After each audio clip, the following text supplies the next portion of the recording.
أهلا بيكم في برنامج معلومة في كبسولة. معاكم الدكتورة رضوى يسري، دكتورة صيدلانية.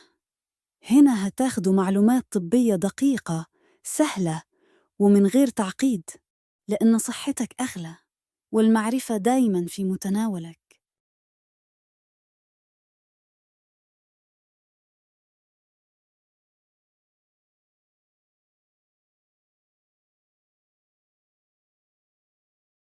يا جماعة، مش لازم كل سخونية نروح بيها المستشفى. أوقات الصيدلي يقدر يساعدك أسرع مما تتخيل. لو عندك برد خفيف، كحة بسيطة، أو رشح، الصيدلي يقدر يديك العلاج المناسب من غير ما تلف كتير. حاسس إن معدتك مقلوبة؟ الحموضة والتقلصات ليهم حلول بسيطة وسريعة عند الصيدلي.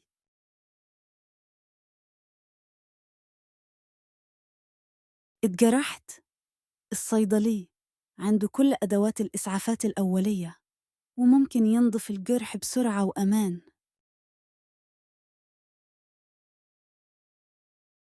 سواء إمساك بسيط أو إسهال خفيف، الصيدلي يقدر يرشح لك الدواء المناسب بسرعة وفاعلية.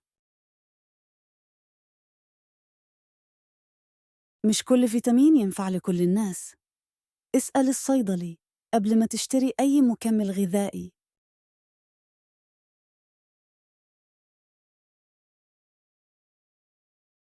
بس خلي بالك، لو الحالة فيها حرارة عالية، ضيق نفس، أو وجع مستمر، لازم تروح للدكتور فوراً. A pharmacist doesn't just fill your prescription.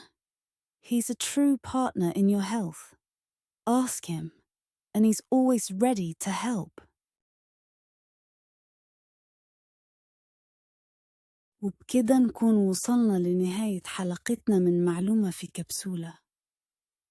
أتمنى تكونوا استفدتوا واستمتعتوا بالمعلومة الخفيفة والمفيدة اللي قدمناها لكم اليوم.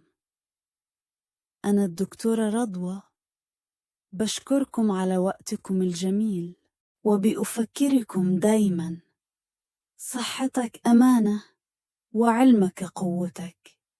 ما تنسوش تتابعونا وتشاركونا آراءكم وأسئلتكم، ونلتقي إن شاء الله في حلقة جديدة ومعلومة جديدة.